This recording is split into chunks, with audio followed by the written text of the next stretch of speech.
Alléluia. Amen. Bien-aimé, que Dieu te bénisse. Je vais t'inviter à élever la voix, à réclamer le Saint-Esprit. Demande que tout ce qui se fera, se dira, soit sous sa coupole. Élève la voix, s'il te plaît.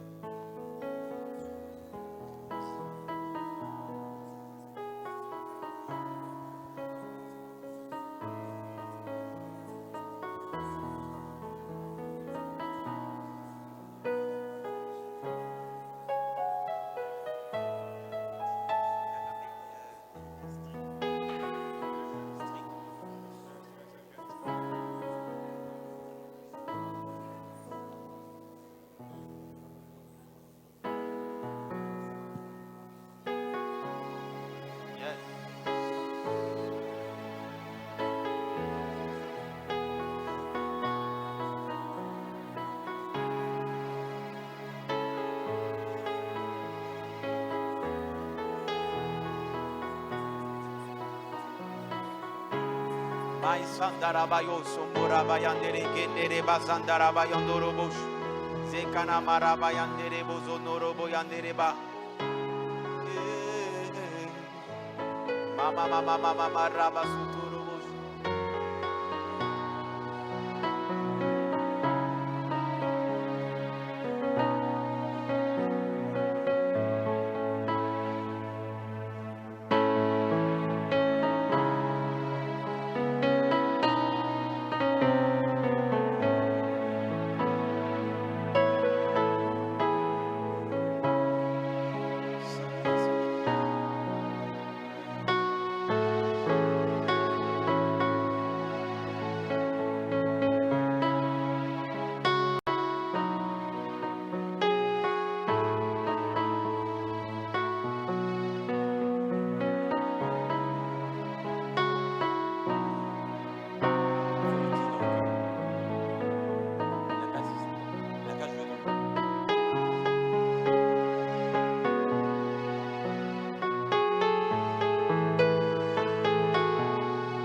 Alléluia. Que Dieu vous bénisse. Saint-Esprit, je te rends toute la gloire et l'élévation. Père, je te bénis de ce que je suis en ce lieu, de ce que tu as conduit tes enfants jusqu'ici. Nous ne voulons pas parler de notre propre chef. Yes. Nous ne voulons pas parler de notre propre chef. Nous voulons simplement nous laisser conduire par toi.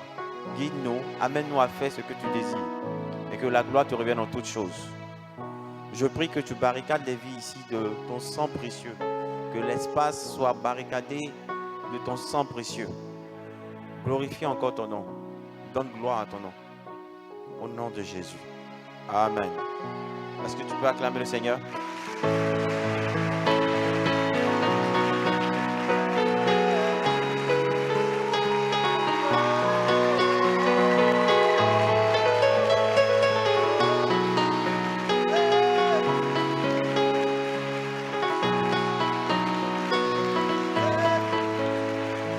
Alléluia. Amen.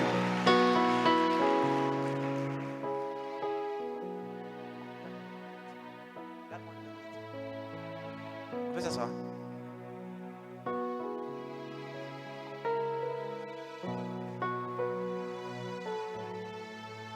Que Dieu vous bénisse. La semaine dernière, on a eu une instruction de ne pas... Il ne fallait pas qu'on s'hasarde à faire culte. On a suivi l'instruction. Je pense qu'on n'avait pas peur.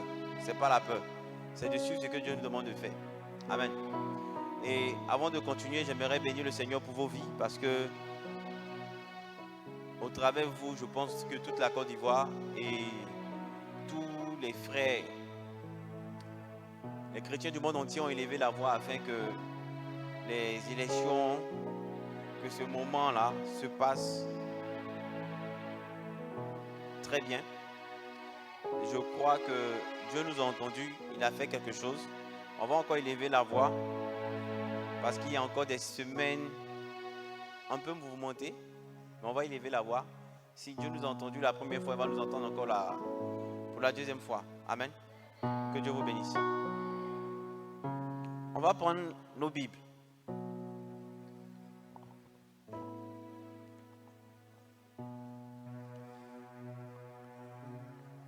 Dans le livre de Jean 10.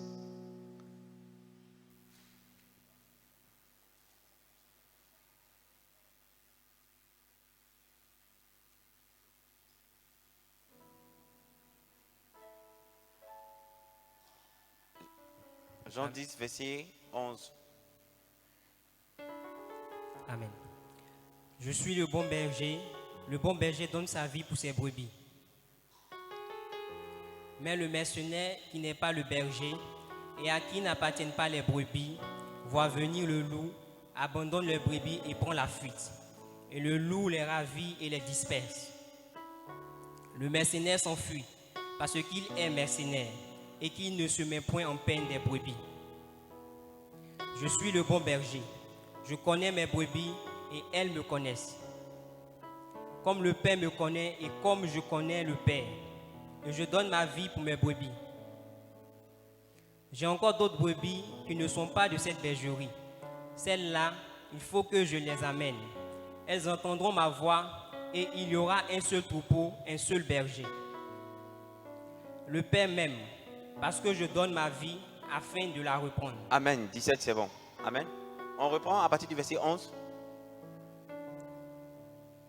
Je suis le bon berger.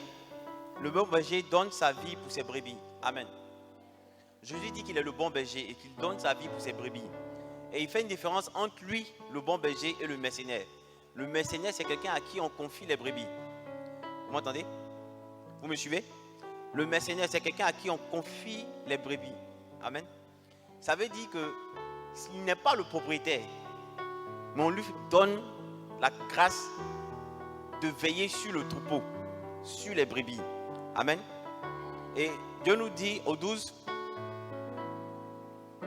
que le mercenaire qui n'est pas le berger, à qui n'appartient pas les brebis, quand il voit venir le loup, il abandonne les brebis et prend la fuite. Et les loups les ravit et les disperse. Amen.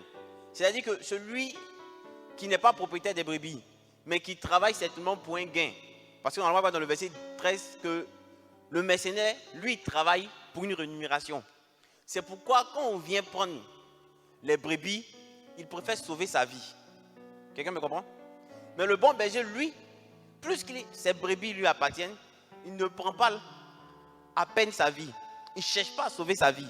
Il est prêt à donner sa vie pour ses brebis. Amen.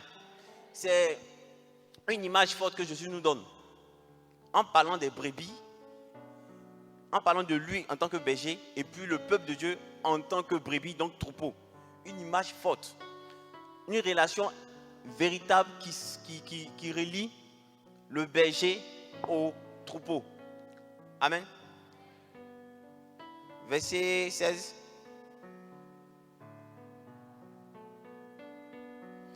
Il dit, j'ai encore d'autres brebis qui ne sont pas dans cette bergerie.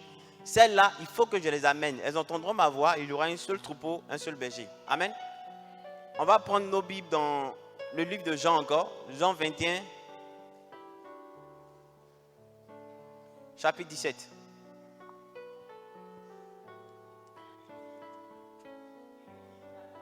Il lui dit pour la troisième fois, Simon, fils de Jonas, m'aimes-tu? Pierre fut attristé de ce qu'il avait dit pour la troisième fois, m'aimes-tu? Et lui répondit, Seigneur, tu sais toutes choses. Tu sais que je t'aime. Jésus lui dit, paie mes brebis.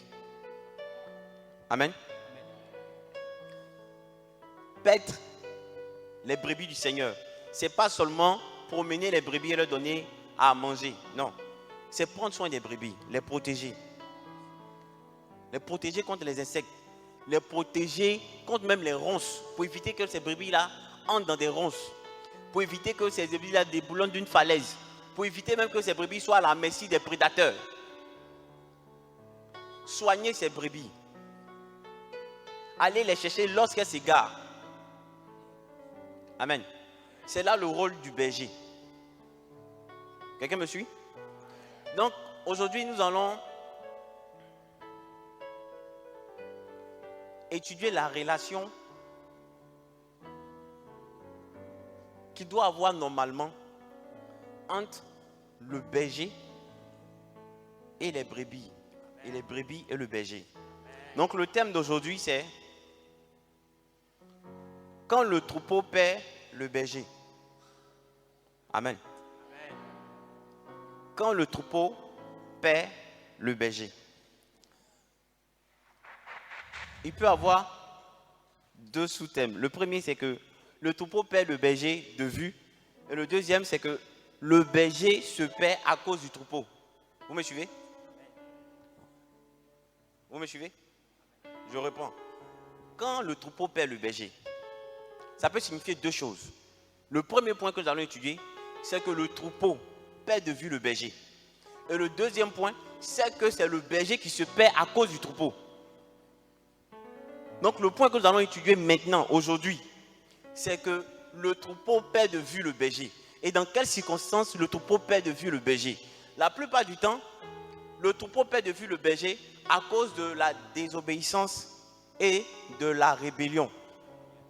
Quelqu'un me suit? Ça, c'est le comment. On va expliquer maintenant les facteurs. Les facteurs qui font que le berger, qui font que le troupeau manifeste de la désobéissance ou de la rébellion. Amen.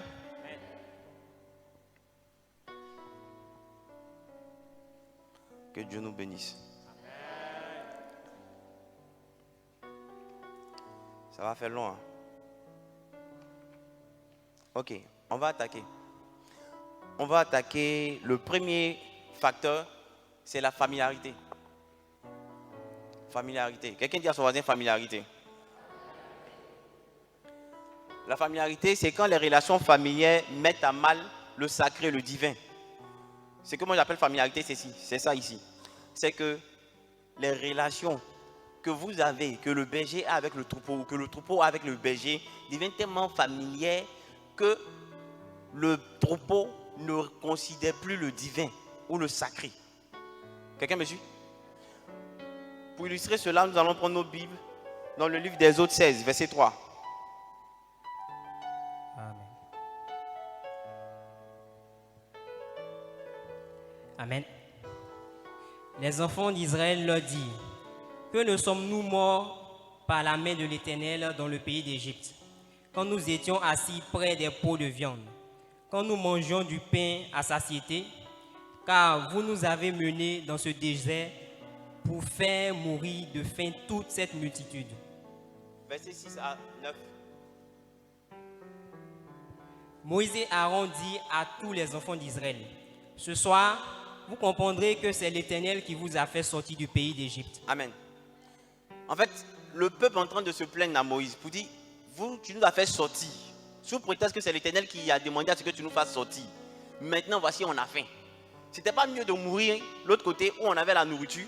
Tu nous envoies dans ce désert-là, maintenant, voici qu'on a faim. Et la réponse de Moïse et Aaron, continue. 7. Et oui.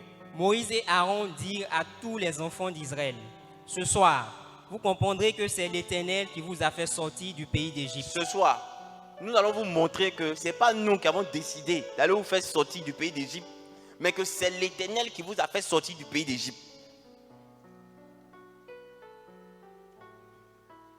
Et au matin, vous verrez la gloire de l'Éternel, parce qu'il a entendu vos murmures contre l'Éternel. Car que sommes-nous pour que vous murmuriez contre nous? Est-ce que vous comprenez? Le peuple n'a jamais murmuré contre l'Éternel. Le peuple a murmuré plutôt contre qui? Contre Moïse et Aaron. Mais l'Éternel dit, Moïse dit, que aujourd'hui vous allez savoir que ce n'est pas nous qui sommes allés vous chercher. Vous savez, ce peuple-là, Dieu les a fait sortir, comme on le dit dans la Bible, à bras étendus, à main forte. Il a démontré sa puissance. Il a fait des prodiges pour montrer à Pharaon que c'était lui qui décidait. Pour que Pharaon laisse sortir son peuple.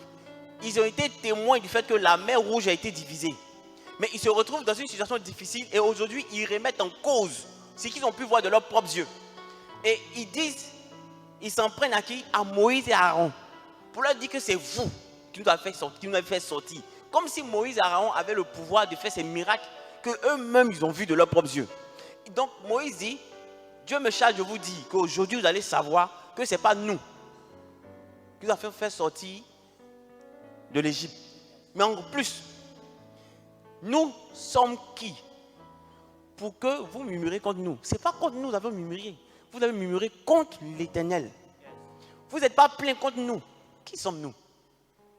Mais c'est plutôt contre l'Éternel que vous êtes plein. 8. Moïse dit, l'Éternel vous donnera ce soir de la viande à manger, et au matin du pain à satiété, parce que l'Éternel a entendu les murmures que vous avez proférés contre lui. Car que sommes-nous? Ce n'est pas contre nous que sont vos murmures, c'est contre l'Éternel. Moïse dit à Aaron, dis à toute l'assemblée des enfants d'Israël, approchez-vous devant l'Éternel, car il a entendu vos murmures. Amen. Vous voyez, ici le troupeau n'a pas reconnu que le berger ne s'est pas envoyé lui-même. Très souvent, et c'est ce qui fait la cause de la relation qui est très souvent précaire entre le troupeau, entre les brebis et le berger. C'est-à-dire que après avoir vu la puissance de Dieu, quand il advienne qu'ils doivent être à mesure de soutenir certaines difficultés, c'est là que le troupeau commence à mettre en cause l'autorité du berger.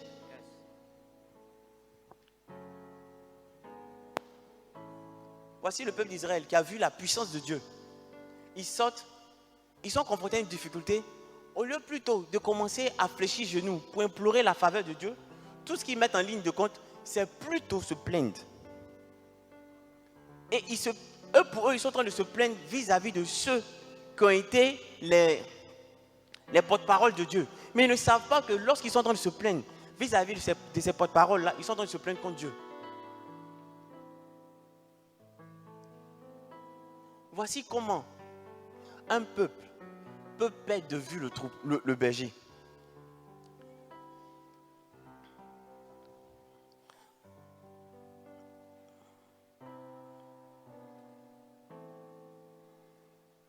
Après tout ce que Dieu a fait pour eux, ça n'a pas été suffisant pour eux.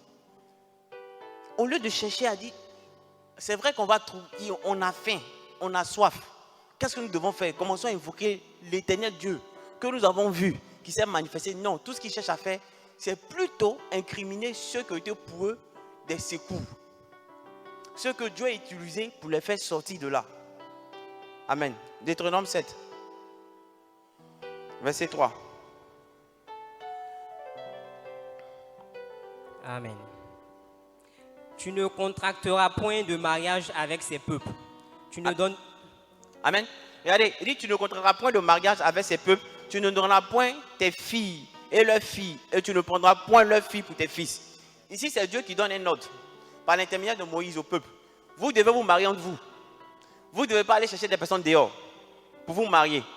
Je ne dis pas ça dans votre cadre. Je dis ce que la Bible disait. Amen. Mais si on veut comprendre ce que la Bible dit que vous devez vous marier entre chrétiens. C'est ce que ça signifie. Voilà. Amen. On va prendre maintenant Nombre 12, verset 1.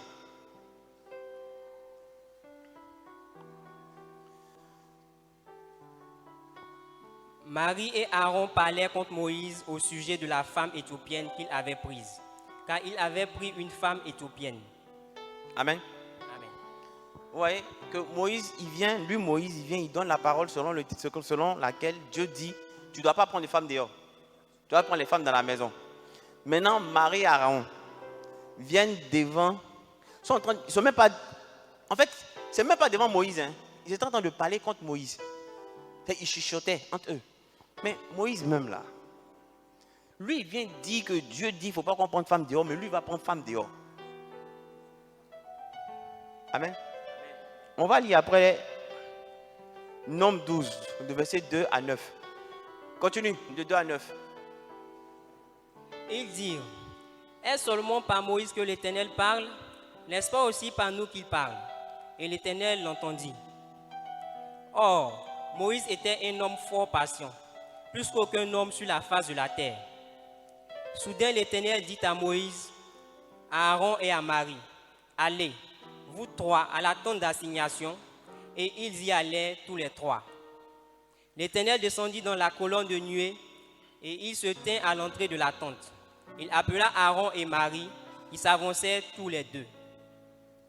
Et il dit, écoutez bien mes paroles.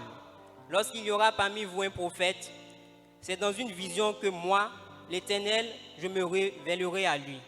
C'est dans un songe que je lui parlerai. Il n'en est pas ainsi de mon serviteur Moïse.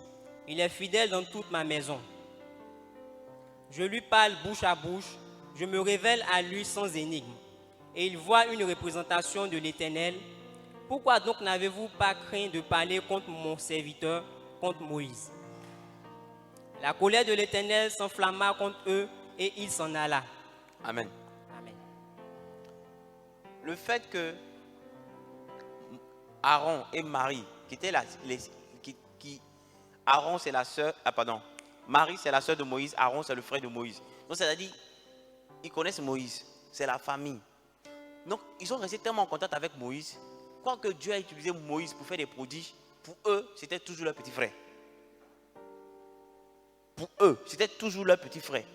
Donc, il leur revenait de droit d'attirer l'attention de leur petit frère. Parce qu'eux, ils pensaient que leur petit frère était en train de faire quelque chose contre l'Éternel. Amen. Amen. Ils étaient en train de faire quelque chose contre l'Éternel. Donc, ils ont décidé de prendre ça sur eux pour dire, mais attends, Moïse même là, ce qu'il fait, c'est normal. Il se prend pour qui? Quand on réfléchit bien, ils étaient en train de prendre la cause de l'Éternel. Quand on réfléchit bien, tout ce qu'ils disaient là, il n'y avait rien de faux. Parce qu'ils étaient en train de protéger ce que l'Éternel avait dit depuis longtemps. Mais c'est ce qui est logique. Je vous rappelle toujours que notre Dieu ne travaille pas avec la logique. Sinon, on ne parlera jamais de foi. Faites attention à vos relations avec les hommes de Dieu. Ne laissez pas la familiarité que vous avez avec eux tuer ce qui est particulier, ce qui est divin. Ne vous dites pas que parce que vous avez accès à eux, vous pouvez tout leur dire, comme vous voulez leur dire. Je prends le cas, dans l'Ancien Testament, regardez, il y avait les prophètes et il y avait les rois. Quand un prophète devait parler à un roi, le prophète devait surveiller son langage. Parce que le roi pouvait le tuer. Quand David a péché, le prophète qui est venu le voir, il n'est pas venu dire, pourquoi tu as pris la femme d'Uri? Il n'était pas permis de le faire. Il est venu avec une image. Présenter cette image à David. Quand David a fini de donner le verdict, il dit, mais c'est que le verdict que tu as donné là, ça parle en fait de toi-même. Parce que tu as fait du mal en tuant une Uri en prenant sa femme.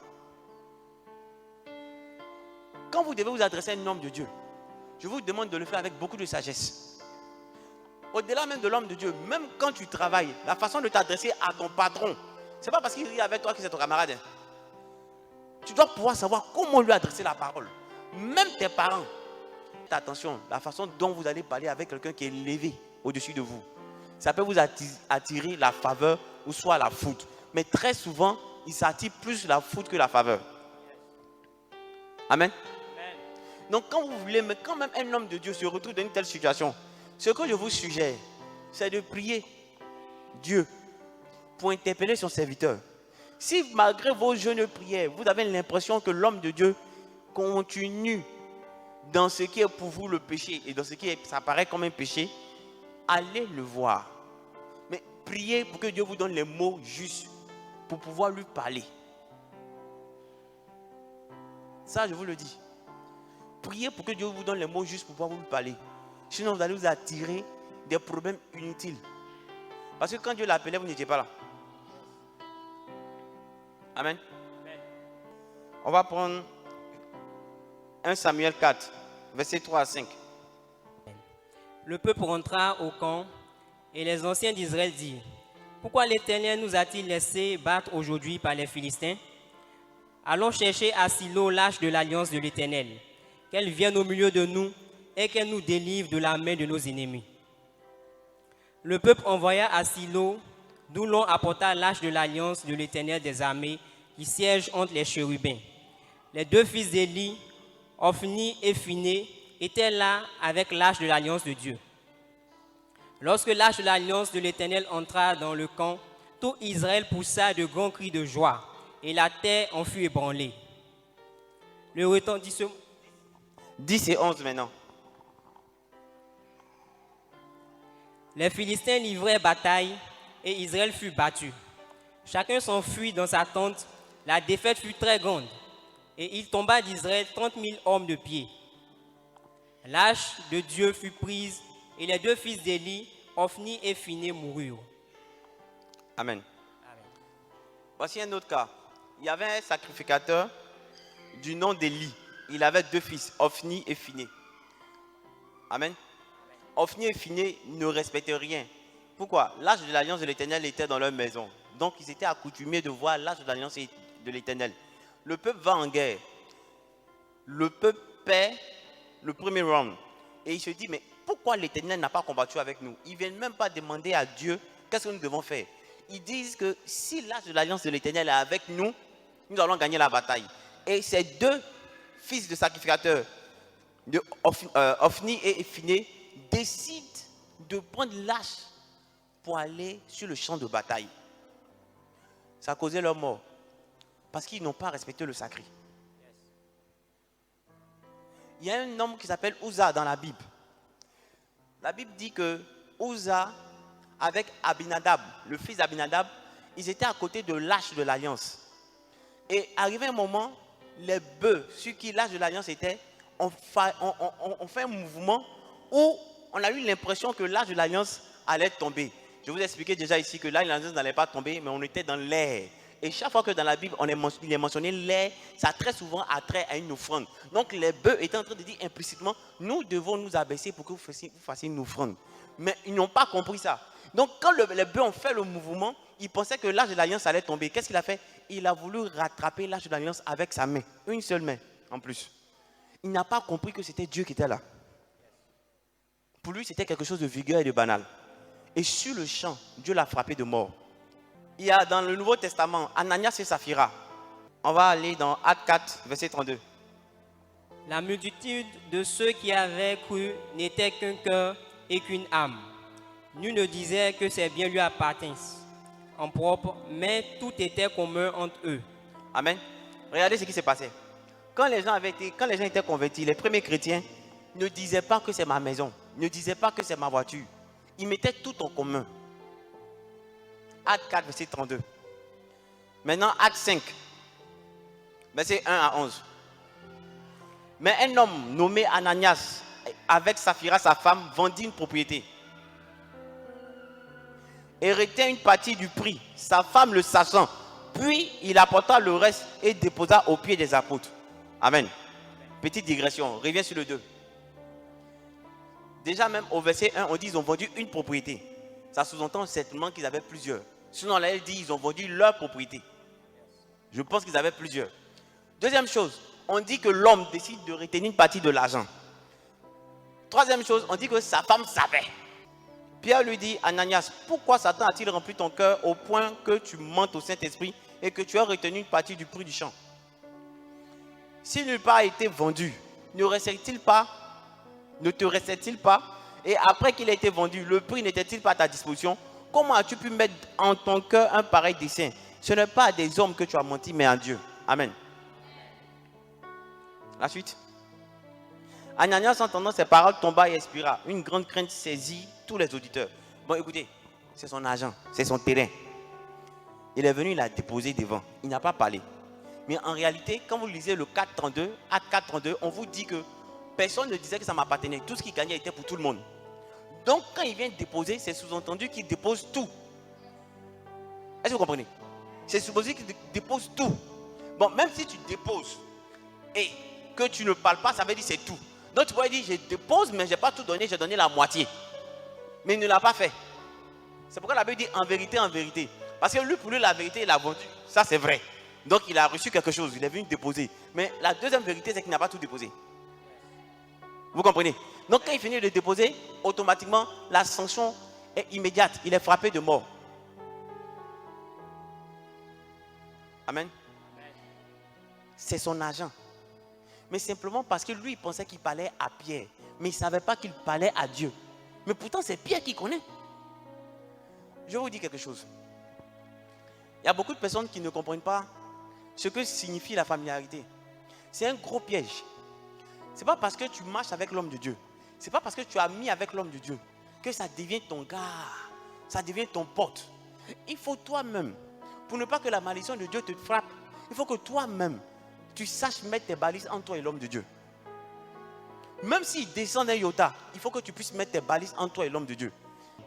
Amen. Mais regardez, Jésus avait plus de disciples, il avait pratiquement 120 disciples. Mais ils sont restés 12. Pourquoi? Parce que quand Jésus a commencé à prêcher, les autres n'étaient plus d'accord avec ce que Jésus disait. Donc ça fait que tous ces 120 là, c'est seulement que 12 qui sont restés. Parce que ces 12 qui sont restés continuaient de voir Jésus comme étant Jésus, fils de Dieu. Mais les autres ne le voyaient plus comme Jésus, fils de Dieu, mais le voyaient comme un ami, quelqu'un que Dieu utilise, mais qui est devenu un peu fou 2 jours là. Comment il peut venir nous dire que lui, sa chair est du sang et sa chair est du pain? On n'a qu'à manger sa chair. Que son sang est un breuvage éternel, on n'a qu'à boire pour aller au paradis. Pourtant, ces personnes cherchaient à entrer au paradis. Mais quand Jésus leur donne la méthode pour aller au paradis, c'est trop difficile pour eux. Du coup, ça les amène à ne plus suivre le berger. Ça les amène à quoi? Critiquer le berger. Ça fait qu'ils ont été retirés de lui. Bien aimé, ce que tu ne sais pas, tu ne sais pas. Ce n'est pas la peine de critiquer ce que tu ne sais pas. Si Dieu t'a mis à cœur de suivre un berger, de suivre un homme de Dieu, marche avec lui en toute intégrité. Mais si tu penses que Dieu ne t'a pas mis à cœur de le faire, ne le fais pas. Amen. Ne le fais pas. Vous savez, aujourd'hui, ce que l'Église connaît comme difficulté, c'est le fait que dans l'Église, il n'y a pas de franchise, il n'y a pas de sincérité. Aujourd'hui, les gens se lèvent, commencent à marcher avec des serviteurs de Dieu, sans toutefois recevoir véritablement que cette personne-là est celui que Dieu a choisi pour eux. C'est vrai, vous pouvez me dire, mais si on va entrer dans cette logique de suivre les serviteurs de Dieu comme ça, il y a beaucoup de faux. Oui, ce n'est pas parce qu'il y a beaucoup de faux qu'il n'y a pas de vrai. Ce n'est pas parce qu'il y a beaucoup de faux qu'il n'y a pas de vrai. Donc, si vous considérez que je suis un serviteur de Dieu et que Dieu vous appelle à marcher dans mes pas, de grâce, ne me critiquez pas. Ne me critiquez pas. Si j'ai posé des actes que vous ne comprenez pas, demandez à celui qui vous a demandé de me suivre là. Demandez-lui. Il va essayer de vous expliquer. Parce que si tu ne sais pas, très souvent, Dieu peut te donner des ordres sans te dire pourquoi il te donne les ordres. Quand Dieu parle à Moïse, il dit à Moïse, fais ça comme ça, c'est un piège pour eux. Ainsi, je vais éprouver leur cœur. C'est que le peuple ne sait pas que l'acte que Dieu est en train de poser, que Moïse est en train de poser, sous l'instruction de Dieu, est un test pour leur cœur. Le peuple ne sait pas. Seul Moïse le sait. Parce que Dieu a bien voulu lui dire, agis ainsi. C'est un test pour leur cœur. Aujourd'hui, ce qui fait que le peuple de Dieu est toujours en retard. Regardez aujourd'hui, vous allez voir dans toute la sous-région, les milliardaires, les premiers milliardaires, les plus puissants sont des musulmans. Un musulman n'osera jamais parler contre un imam. Ce n'est pas possible. Mais nous les chrétiens, on est fort dans critiquer les serviteurs de Dieu. Ils sont devenus nos amis. J'étais en train de poser la question, je voulais poser la question à Dieu. Mais pourquoi les gens ne doivent plus venir chez moi? Et je comprends que c'est parce que les gens ne m'ont jamais respecté. Que quand quelque chose est accessible, là, tu négliges. Mais quand ça va prendre une autre tenue, tu vas chercher. Mais tu n'auras plus la grâce que tu avais auparavant. On n'est pas venu s'amuser. Vous n'avez pas conscience que ceux qui suivaient le Jésus, il a eu 12 personnes qui ont bouleversé le monde. Allez voir comment ils sont morts. Allez voir, vous pensez qu'ils sont morts d'une mort paisible? Non. Mais c'est toujours le monde qu'ils ont combattu là, qui est encore d'actualité. Et le monde devient de plus en plus mauvais. Donc si eux, ils ont été tués de la sorte, pourquoi voulez-vous que vous soyez différents d'eux? Mais Satan n'a même pas besoin de vous effrayer en vous disant, mais je vais vous te tuer comme ça. Non. Il suffit de mettre des choses qui brillent devant toi et c'est suffisant. Le deuxième point qui nous amène à quitter le champ de la vision que nous avons vis-à-vis du berger, c'est l'orgueil. Il y a d'autres, comme Adam et Ève par exemple, en Genèse 3, verset 3 à 5. Dieu dit, ne mangez pas ce fruit-là. Le serpent vient et puis il dit, attends, Dieu sait que si vous mangez ce fruit-là, vous allez être comme lui. Ça a été suffisant pour que Ève mange, pour qu'elle donne à Adam, qu'Adam mange. Simplement parce qu'ils ont voulu se mettre sur le même pied que Dieu. Ils ont voulu être comme Dieu. Et c'est ce pourquoi beaucoup de personnes désobéissent. C'est ce pourquoi beaucoup de personnes entrent dans la rébellion. Ils font semblant d'être dans le troupeau, en train de marcher à la suite d'un homme de Dieu, mais c'est faux. Eux, dans leur cœur là, pourquoi ça lui, tous les donneurs reviennent? Pourquoi quand lui vient, tout le monde crie Daddy, Daddy, Daddy? Mais nous aussi, Dieu nous utilise. Dans la Bible, il y a eu Samuel et Saül. Le prophète Samuel qui dit à Saül, je te oins pour roi. Mais il y a un sacrifice que tu dois faire. Attends-moi 7 jours. C'est en 1 Samuel 10, verset 5 à 8. Vous allez voir que c'est là que Dieu parle sur la vie de Saül. Lui dit ce qu'il va accomplir de façon prophétique. Il dit, attends-moi 7 jours. Quand je viendrai, je vais faire le sacrifice. Saül a tout respecté. En 1 Samuel 13, verset 8 à 13, où il doit attendre le prophète, il a attendu 7 jours. Mais comme Saül a vu que le peuple était en train de quitter autour de lui, le peuple était en train de le laisser seul, c'était facile. C'était le point que Satan a utilisé. Son regard vis-à-vis des autres. Il a dit non, comme le peuple m'a quitté. Donc lui, Saül, il a décidé de faire l'holocauste, de faire l'offrande. Pourquoi?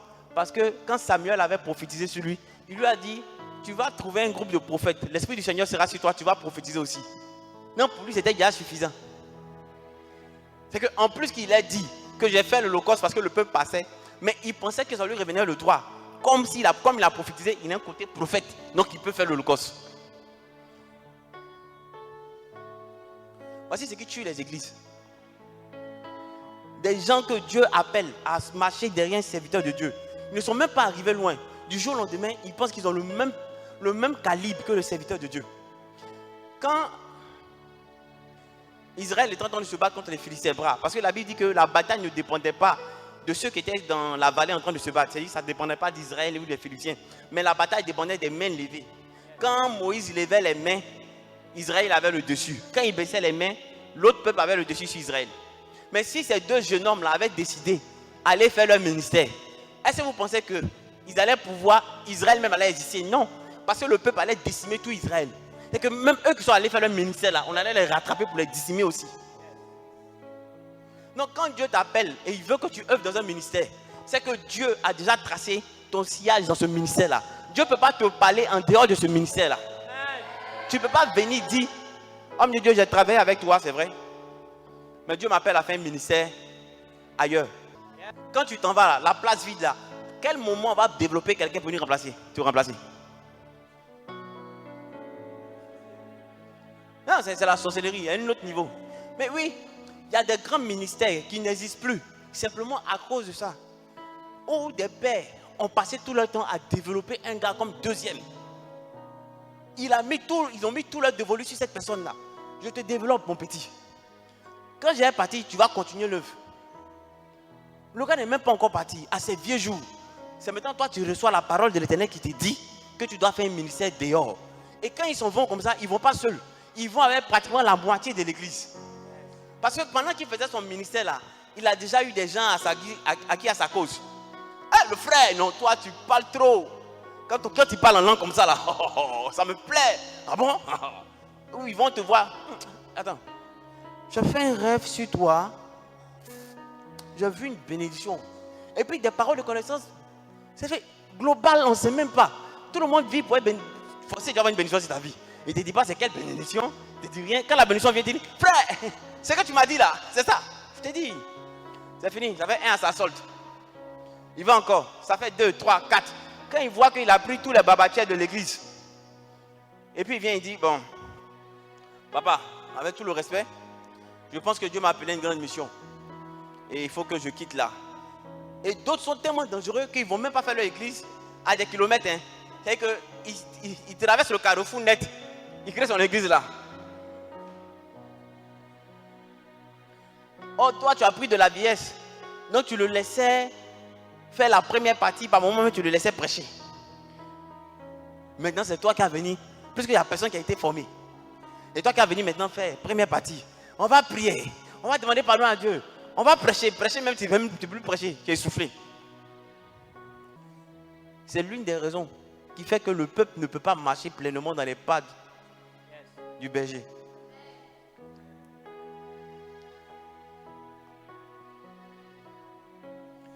comme tout à l'heure on a vu, où les frères de Moïse ont posé la question de savoir, est-ce à Moïse seul Dieu parle? Des gens qui étaient en esclavage. Hein? Dieu a parlé à Moïse. Vous savez combien de temps Dieu a pris pour travailler Moïse? Je vais vous expliquer un peu. Dieu décide de prendre 40 ans, de mettre Moïse sur Pharaon. Pourquoi? Il veut que Moïse soit habitué à tout ce qui est surnaturel. Parce que dans le peuple d'Israël, on n'avait pas la permission de toucher à tout ce qui était divin, mystique. Toute leur divinité là, c'était basé sur Jéhovah. Donc Dieu l'aurait dit pour l'amener dans la maison de Pharaon pour avoir une petite culture de tout ce qui est surnaturel. C'est pourquoi quand Moïse voit le buisson Adam, il ne fuit pas. Parce que tout le monde allait fuir. De voir quelque chose qui brûle, mais sans brûler. Mais lui, comme il est habitué aux choses surnaturelles, qu'est-ce qu'il fait? Il se détourne pour voir. Donc d'abord 40 ans pour qu'il s'habitue aux choses surnaturelles. Après on fait 40 ans encore dans le désert. Pourquoi? Pour qu'il apprenne les contours du désert. Qu'il maîtrise les chemins du désert. Quels sont les raccourcis? Donc Dieu le prend 40 ans et l'amène à pouvoir vivre quoi? Dans le manque. Parce que de l'autre côté il était dans l'abondance. Donc Dieu apprend à le faire vivre dans le manque. C'est-à-dire qu'il n'a pas la même... Il n'est pas dans les mêmes conditions où il était auparavant. Et ça, c'est le plan de Dieu.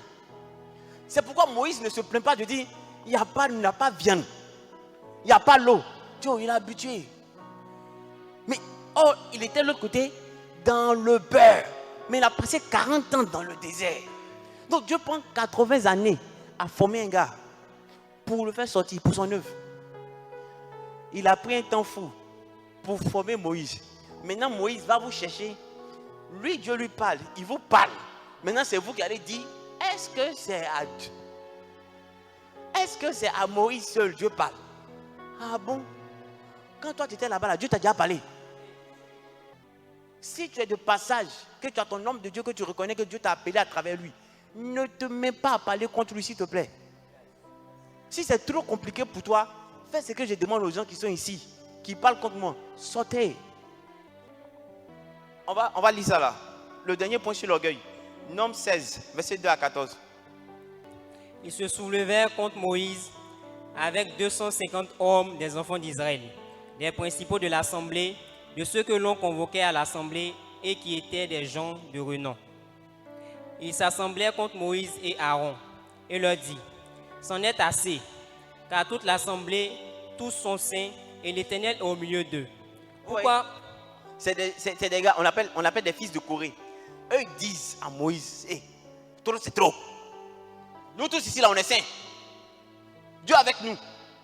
Continue. Pourquoi vous élevez-vous au-dessus de l'assemblée de l'Éternel? Voilà. Qui vous a permis de dominer sur nous?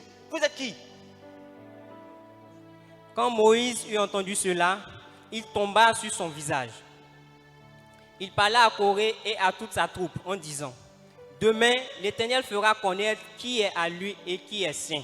Et il le fera approcher de lui. Il fera approcher de lui celui qu'il choisira. Faites ceci. Prenez des brasiers, Corée et toute sa troupe. Demain, mettez-y du feu et posez-y du parfum devant l'Éternel. Celui que l'Éternel choisira, c'est celui-là qui sera saint. C'en est assez, enfants de Lévi. Moïse dit à Corée, écoutez donc, enfants de Lévi. Est-ce trop peu pour vous que le Dieu d'Israël vous ait choisi dans l'assemblée d'Israël en vous faisant approcher de lui afin que vous soyez employés au service du tabernacle de l'Éternel? Amen. Vous voyez, c'est des gars qui étaient dans le troupeau et puis Dieu décide de poser des regards bienveillants sur eux. Et aujourd'hui, c'est eux qui vont venir dire à Moïse que nous tous, nous sommes saints. Pourquoi? Parce qu'ils touchent les choses du sanctuaire. Ils sont dans le tabernacle. Donc c'est eux qui vont venir revendiquer aujourd'hui, si tu veux, l'autorité vis-à-vis de Moïse.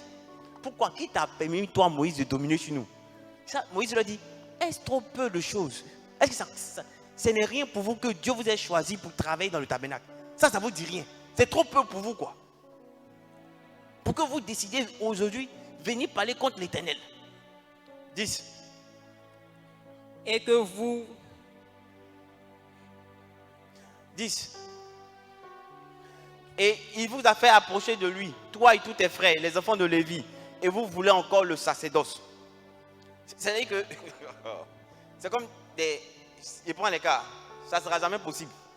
Mais c'est eux qui sont à côté de moi. C'est-à-dire qu'ils sont à côté, et puis un coup, il y a un qui dit, il a dit même là, il est vieux. Ses cheveux sont blancs, sa barbe est blanche. Il ne parle plus trop bien. Regarde. Même son parler en langue là, même. Nous-mêmes pour nous, là, ça dépasse maintenant pour lui. Quand lui parle, dit 2 mots, c'est les mêmes mots, il répète toujours ba ba ba ba ba ba ba ba. Oh, nous on parle plusieurs choses. Dieu, les gars, on a qu'à le mettre out. C'est fini pour lui. Puis moi, il me dit, ah, les petits. Est-ce peu de choses que moi, je vous ai imposé les mains pour d'ici quelques dons qu'aujourd'hui, vous venez dire que je suis terminé. Ah, amenez-moi un paralytique, on saura. Entre vous et moi, qui Dieu a choisi. Amen. On continue. C'est à cause de cela que toi et toute ta troupe, vous vous assemblez contre l'Éternel, car qui est Aaron pour que vous murmuriez contre lui?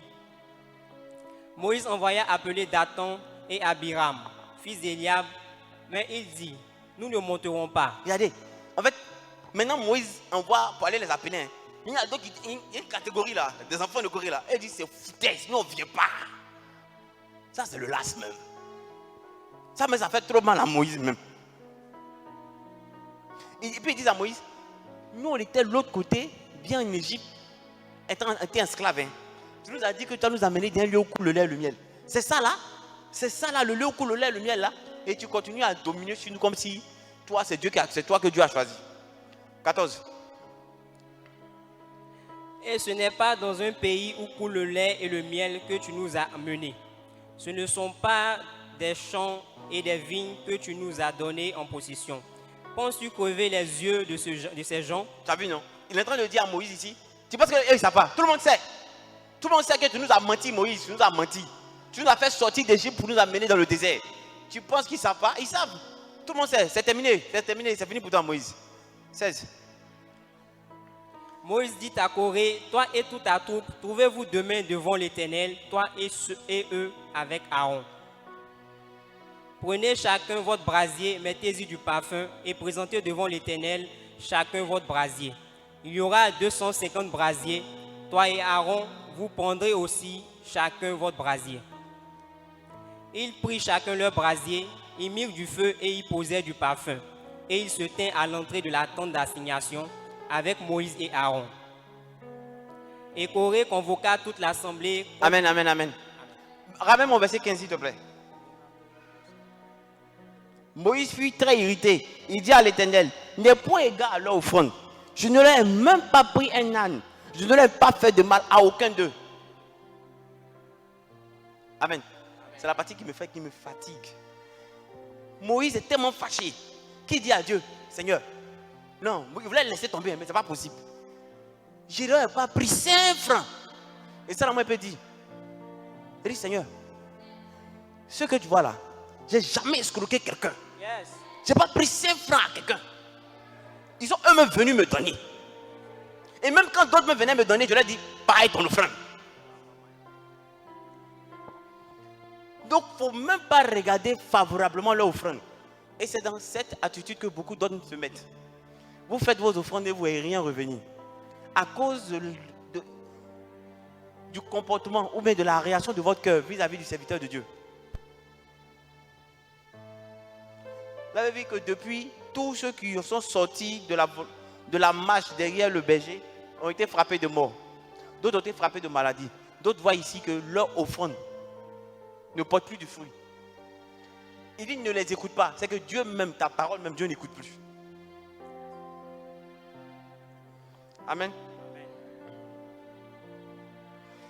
Quand vous allez aller plus loin, verset 16, arrivé un moment, quand Dieu s'est révélé, il a dit à Moïse, éloigne-toi d'eux pour que je les frappe sur le champ, qu'ils meurent de mort, qu'ils meurent pendant de feu. Le feu descend pour les brûler. Il dit, éloigne-toi, je vais les frapper sur le champ. Écoutez bien, quand Abraham s'est séparé de Lot, d'abord j'ai fait la Genèse. Dieu appelle Abraham, suis-moi. Abraham va chercher Lot. Écoutez bien, il va chercher Lot. Dieu n'a pas dit à Abraham de sortir avec Lot. Abraham allait chercher Lot. Mais nous, on pensait que Lot était un petit enfant. Donc, comme c'est le fils de son frère, il veut garder le petit enfant avec lui. En fait, ce n'était pas le cas. Lot avait déjà il avait des biens. Et quand Lot est venu avec Abraham, qu'est-ce que Dieu fait? Dieu fait prospérer Lot. Parce que Lot marche dans les pas d'Abraham. Arrivé à un certain moment, il y a une discorde entre eux. Et maintenant, Dieu demande à Abraham de se séparer de Lot. Quand Dieu demande à Abraham de se séparer de Lot, qui se sépare de Lot, regardez ce qui se passe. Tous ceux qui sont restés avec Abraham ont eu toujours la vie sauve, ont été toujours bénis. Mais tous ceux qui sont partis à Lot sont partis dans un pays où coulait le lait et le miel. C'est que tout semblait être bon quand ils sont partis. Parce qu'ils sont allés dans un endroit où tout était bien. Mais qu'est-ce qui s'est passé? Il y a eu la guerre. Toutes ces personnes-là, il y a certains qui sont morts dedans. Il y a certains dont on a tout pris. Tout pris. Ceux qui sont restés vivants n'ont pas pu échapper à quoi? Au feu. Sodome et Gomorrhe a été brûlé. Donc, ils n'ont pas pu échapper à ça. Les seules personnes qui ont pu échapper seulement, c'est Lot et sa famille. Faites très attention. Quand il y a séparation, ce n'est pas tout le monde en s'en va quand il y a séparation. Richesse du monde. Amen. Un autre point qui fait que le troupeau ne peut pas suivre. Merci. Un autre point qui fait que le troupeau ne peut pas suivre le berger, ce sont les richesses du monde.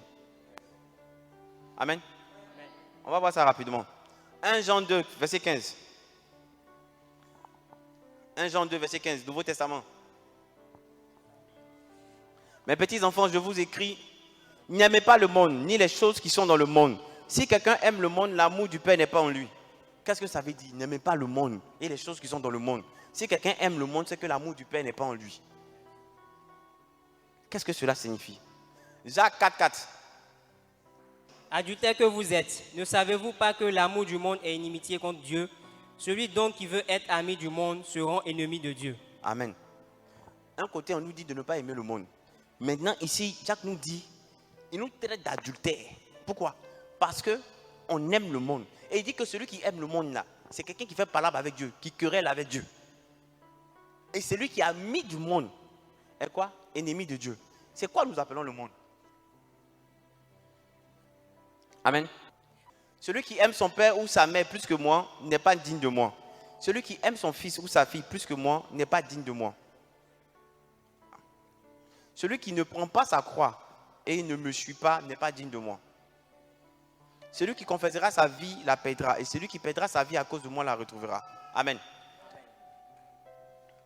Vous savez, la mentalité que je suis en train de vous donner aujourd'hui, c'est quoi? C'est que Dieu n'utilise pas tous les ministères de la même façon. Nous, notre ministère ne sera pas utilisé de la même façon que les autres ministères. Parce que dans notre ministère, ce que Dieu recherchera au travers de nous, c'est la pureté. C'est la recherche d'un cœur de disciple de Christ. Amen. Donc, Dieu ne se permettra pas que dans ce ministère-là, il y ait des personnes qui pêchent de façon délibérée. C'est pourquoi la dernière fois, Dieu a été très sévère sur les péchés qui avaient un rapport avec le sexe. Parce que le péché qui a un rapport avec le sexe, c'est un péché délibéré. Personne ne peut dire qu'il est tombé sans faire exprès.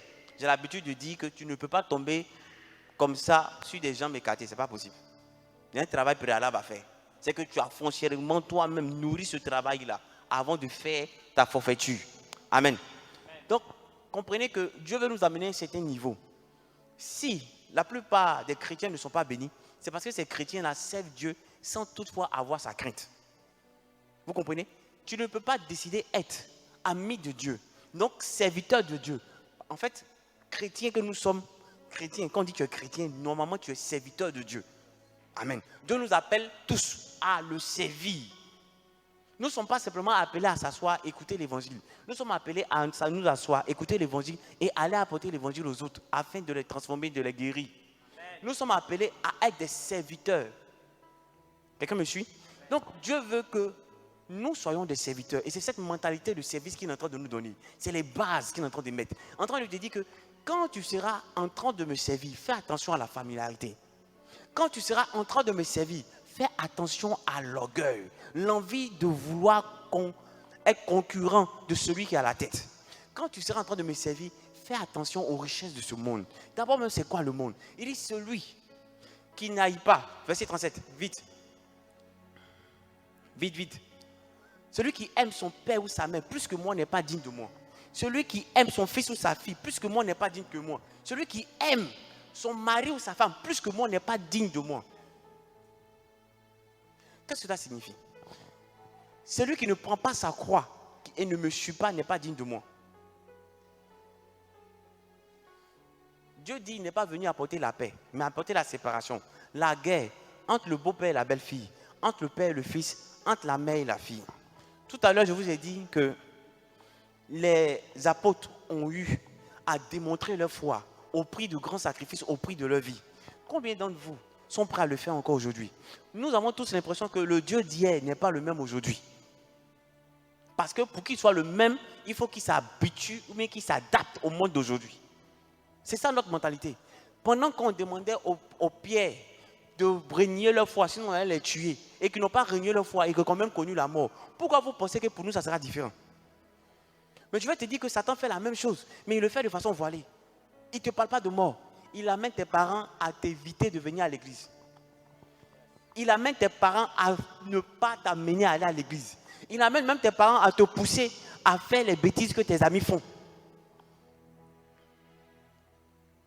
Et parce que tu veux prétendre dire j'obéis à mes parents, tu demeures dans cette forfaiture. Mais à qui est-ce que tu fais mal? À qui est-ce que tu fais mal? Des gens vont venir me demander, mais j'ai un examen, tu sais papa, j'ai un examen. Et le truc qui se passe, c'est que je dois faire des cours de renfort et c'est seulement que les dimanches. Donc je ne pourrai pas venir. Tu veux qu'il te réponde quoi? Je te dis, il ne faut pas venir. C'est la meilleure des solutions. Pendant que moi ici, je t'ai même expliqué combien de fois, moi, je devais être à l'école. Ce n'est peut-être pas un exemple, hein, mais c'est pour vous montrer la foi que j'avais de Dieu. Je devais être aller à l'école, à l'université. Mais j'avais mes prières à 16h. Et ce n'était même pas des prières avec des bishops, des hommes de Dieu. Non, c'était un frère. Mais quand on s'attrape, on prie là, on sent le ciel ouvert. Mais j'ai travaillé à l'école, université à Bobo à Djamé. Non, université de Boaké, délocalisée à Abidjan. Ça me fait mal quand il parle de ça là. On dirait que ce n'est pas encore guéri. Nous, on va à l'école à 16h. Est-ce que vous comprenez même? C'est que c'est quand les gens ont libéré leurs filles que nous, on va à l'école. Et quand on dit à férié comme ça, là, où tu vas te retrouver avec tes amis pour un petit match. Toi, c'est là que tu vas à l'école. Dimanche, c'est là que tu vas à l'école. Mais vous pensez qu'ils pourraient me voir? Ils ne pourraient pas me voir. Parce que j'avais mon temps de prière. Le jour qu'on fait cours matin, ils vont me voir. Mais 16h, ils n'ont qu'à laisser. Mais quand je partais composer, je suis arrivé. J'ai pris mes feuilles. J'ai dit, tu sais que c'est toi, j'honorais. La Bible dit, Jésus dit, Seigneur, honore ton fils, honore-moi comme je t'ai honoré. Il dit, je t'ai glorifié, je t'ai glorifié mon nom, je le glorifierai encore. C'est suffisant pour moi. Comme moi, je t'ai glorifié là, Seigneur. C'est à toi maintenant de me montrer. Et en plus, en fait, quand tu connais le gars que tu adores, quand tu connais ton Dieu, tu n'as pas peur.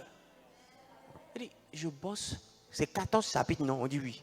On dit histoire de la pensée, non, histoire des faits économiques, ça c'est première année. 14 chapitres.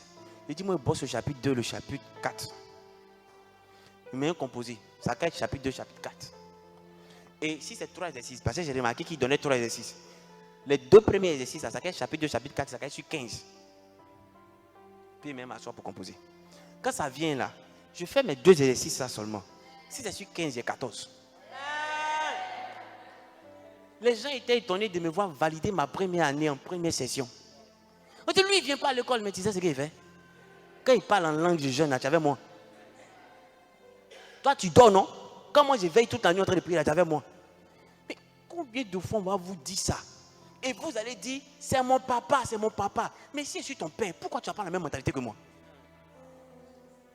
Si je suis ton père, pourquoi tu ne crois pas au Dieu auquel moi je crois? Tu penses que c'est en s'asseyant à l'école qu'on valide? Tu n'as rien vu. Là même, je suis allé m'asseoir. Mais je ne suis même pas allé m'asseoir encore dans un examen où j'ai validé, mon nom était sur la liste, ça est la meilleure note. Ce n'est pas la magie. Je n'ai pas volé. Je n'ai pas donné l'argent à quelqu'un. C'est le Dieu que je prie. On vous parle d'un Dieu grand, puissant. Vous refusez de voir ce Dieu se manifester dans votre vie. Mais vous fuyez. Pendant qu'il y a les épreuves, pendant qu'il y a les persécutions, c'est là que vous trouvez le moyen de fuir. Mais comment vous voulez que ce Dieu se démontre avec vos vies? Démontre sa puissance de qui il est avec vos vies. Comment tu veux que ce Dieu te fasse confiance d'aimer pour pouvoir te permettre de gérer un ministère? Quand il dit ministère, là, ce n'est pas ministère de la parole. Hein. Un ministère, genre ministère de l'éducation nationale. Peut-être c'est dans tes gemmes. Mais Dieu veut développer quelque chose en toi. Comment affronter? Comment toi, tu te montres à tous que tu es dans ta logique, que tu dois glorifier Dieu. Et tu fais ça pour que tout le monde reconnaisse vraiment que la petite là, quand elle a quelque chose en tête, elle le fait. Hein. Elle n'a qu'à se lever comment, mais elle le fait. Et puis son Dieu demande qu'il est fidèle. Tu refuses cette mentalité-là, sous prétexte que les gens vont parler contre toi, sous prétexte que les gens vont vouloir te chasser, sous prétexte que tu seras maltraité, sous prétexte. Mais en fait, tu n'honores pas Dieu. Parce que ce n'est pas à moi que tu cherches à faire plaisir. C'est plutôt à Dieu que tu cherches à faire plaisir. Vous faites du mal vous-même. Vous allez passer votre temps à venir chaque dimanche, écouter ce que je dis. Mais vous n'allez pas pouvoir expérimenter de grandes choses. Pourquoi? Parce que vous ne voulez pas que Dieu vous éprouve. Petite épreuve, petite bénédiction, grande épreuve, grande bénédiction. Mais vous refusez les grandes épreuves. Vous fuyez les grandes épreuves. Jésus est venu. Il a dit de quelle mort il allait mourir. À un moment, lui-même, il a vu la difficulté. Il dit, ouais, viens, si tu peux éloigner ça de moi, toutefois pas ma volonté, ta volonté. Tu dis, Seigneur, je sais que tu vas m'appeler une grande personne. Je serai une personnalité dans ce monde. Mais voici l'épreuve pour commencer à te construire. Pour que tu sois la personnalité que tu désires. Tu fuis. Comment tu seras cette personnalité? On te dit, écoute, moi je te dis quelque chose. Hein. Le jour que tu veux te marier, avant que tu te maries, il faut déjà faire un enfant. Avant de te marier. Puis tu es là, la vieille, tu as raison d'être. Tu as raison. Il faut qu'il fasse un enfant.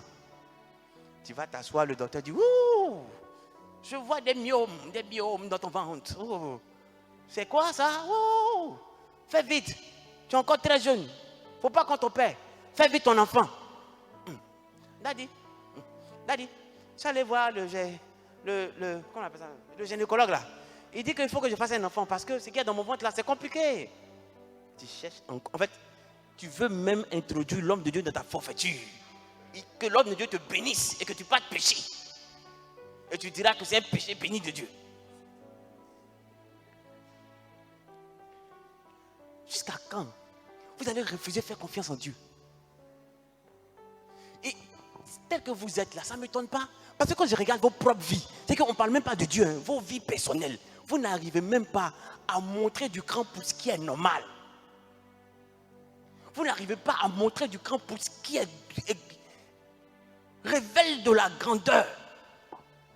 Pour vous, dans votre propre vie, tu travailles quelque part. On ne te paye pas bien. Toi-même, tu sais que ce travail n'est pas pour toi. Mais pour éviter qu'on t'insulte à la maison, pour dire tu es ici, tu ne fous rien. Tu manges mon riz, tu ne fais rien. Tu vas dans le travail, tu perds ton temps. Quand on va te dire de laisser tomber, tu as dit non, ça va aller, Pendant que tu sais que ce travail ne va rien te donner. Tu as dit non. Donc si pour ta propre vie, tu n'arrives pas à prendre des décisions comme ça, ce n'est pas pour suivre Dieu que tu pourras prendre de grandes décisions. Donc ça me fait mal quand vous dites, où tu pries? Ah, moi, mon père spirituel là, c'est le centre chrétien des pâtes, ça me fait mal comme ça. Ils disent, de gâter mon nom. Il préfère qu'on soit deux. Puis mon frère, où tu pries? Ça chrétien, c'est mon fils. C'est mon fils. Là, je suis fier. Parce que je sais les sacrifices qu'il mène au quotidien. Aujourd'hui, les gens vont dire, c'est bizarre. Mais cet enfant, il ne pense pas à son avenir. Mais ce n'est pas normal. Pourquoi il se comporte comme ça? Demain, vous allez venir demander crédit. Non, si tu demandes crédit, ce n'est pas bon. En fait, tu dois voir sa voiture passer. Et puis toi, on t'empêche d'aller prendre ton baka. Parce que lui, là, c'est le motard qui l'escorte. Tu vas voir que ce que le monde te dit n'est pas ce que Dieu dit. Tu vas voir que le tracé que le monde a n'est pas toujours le tracé qui amène à la gloire. Mais le tracé de Dieu est celui-là qui amène à la gloire. Vous refusez de prendre des risques pour Dieu et vous attendez à voir la gloire de Dieu dans vos vies. Tu as dit, je vais venir à l'église, mais mon papa, qui crie comme ça là. Tu as dit, pas t'amuser, il faut rester là-bas. Mais daddy, moi, je suis dans leur église là. Donc, on me demande matin d'aller d'abord là-bas. Maintenant, comme on a su que je venais ici, en plus d'aller là-bas matin, on me dit maintenant de gérer un autre truc là. Un truc des enfants où on marche ensemble. Voilà, il faut que je fasse ça. Non, ça fait que j'ai plus le temps. Non, il n'y a pas de souci. Alors, daddy, je fais des rêves, on me poursuit. Va dire, c'est celui à qui tu pries là. Il a la solution. Parce que nous là, on traite les personnes qui écoutent ce qu'on dit. Parce que le monde spirituel, ce n'est pas la blague. On ne s'amuse pas avec Satan. Quand tu vas attaquer Satan, si tu ne marches pas convenablement, il va te répondre avec violence. Quand quelqu'un est en train de préparer un coup contre toi, la façon dont il prépare le coup, quand tu ne sais pas, est différente de quand il prépare le coup et puis il se rend compte que tu sais. Parce qu'il se rend compte que tu sais là, il met toute la poigne nécessaire pour te clouer en même temps. Mais quand il sait que tu ne sais pas, il cherche à te faucher seulement. Mais quand il sait que tu sais, il cherche à te clouer en même temps. Pour ne pas que tu ailles dire, c'est lui, je l'ai vu dans le rêve, je l'ai vu. Avant, on rendait les gens malades. Et puis on cherchait les hommes de Dieu. On partait pour eux à l'hôpital. Ils sortaient des pièges. Satan a fait une réunion pour dire, on ne va plus faire ça. On va les terminer. Dès que quand on te touche comme ça, là, c'est comment? 2 jours, 3 jours, oh, c'est terminé. Le temps que l'homme de Dieu arrive, on dit c'est fini. Si tu aimes ton père plus que Dieu, tu ne peux pas servir Dieu. Si tu aimes femme, c'est que, vous savez, Dieu ne va jamais, écoutez bien, il ne va jamais te réclamer ce qui n'a pas d'importance à tes yeux. Pas possible. Dieu sera toujours en train de te réclamer ce qui est important à tes yeux. Tu l'aimes, non? Oh, je suis sûr que c'est elle l'amour de ma vie. C'est elle. Il faut la laisser. C'est là où on voit si tu aimes Dieu ou tu n'aimes pas Dieu. C'est là que les gens commencent à te maudire dans leur cœur. Comprenez que la vie est devenue de plus en plus compliquée. Et Dieu va chercher un type de personne qui va vouloir bénir. Mais bénir de façon exagérée. Mais ceux qui ne seront pas prêts à souffrir pour lui, ne seront pas ces personnes-là qui vont bénir. Je ne te demande pas d'aller insulter les gens qui ont te chassé de la maison. Puis tu te dis, je souffre pour Dieu. Ce n'est pas ce que tu dis. Je te dis simplement, lorsque tu sens qu'on est en train de mettre à mal ta relation avec Dieu et que tu sais que Dieu t'a parlé par rapport à cette relation, ne baisse pas les bras. En réalité, ce n'est pas à mal ta relation. On n'est pas en train de mettre à mal ta relation avec Dieu, on est en train de mettre à mal ton futur. Parce que si ta relation avec Dieu n'a pas d'existence, c'est que ton futur est mort. C'est que ton futur est mort. Il y a des choses, si moi je n'avais pas vécu quand j'étais jeune, je n'allais pas être là. Nous tous, on est issus d'une église mère. Il me rappelle que chaque fois que je sortais pour aller prier, maman me disait, tu vas où même? On pensait que la dame qui nous enseignait la parole, nous avait envoûtés. Parce que moi, j'étais exagéré. Hein? Moi, tu peux m'appeler à 6h, je suis chez elle, hein? En train de nettoyer le coin. Oui. Avant, c'était les fixes. Une fois, mon voisin m'a appelé à 6h. Il dit, mon fils, il est sorti. Il dit, matin là encore. Il dit, Parce qu'il fallait aller à la réunion. Il fallait l'enseignement de 6h. Il ne faut pas t'amuser avec ça. C'est là qu'il y a les remas. Donc, il faut aller en premier. Tu nettoies le coin et puis tu es là. Et avant de faire ça, il fallait nettoyer chez toi d'abord. Puis tu viens, tu nettoies le coin et puis tu es là. Oui. Donc, avec le comportement que j'avais à la maison, on ne pouvait pas penser que j'étais envoûté dans le mal. On sentait qu'il y a quelque chose qui n'allait pas. Parce que le petit parlait trop de Dieu. Mais on n'a jamais cru un instant qu'il était en train de se perdre. Pourquoi? Parce qu'il balaye même devant la cour. Garçon. Il y a femme à la maison. Lui, il sort, puis il balaye devant même la cour. Et que tes garçons là, là tu prends le petit balai. Il te voit. Mais ce n'est pas ton problème. Mais tu cherches à faire plaisir à Dieu. Donc, tant que dans votre cœur, il y a des choses qui sont plus importantes que Dieu, vous ne pouvez pas aller quelque part. Amen. Que Dieu vous bénisse.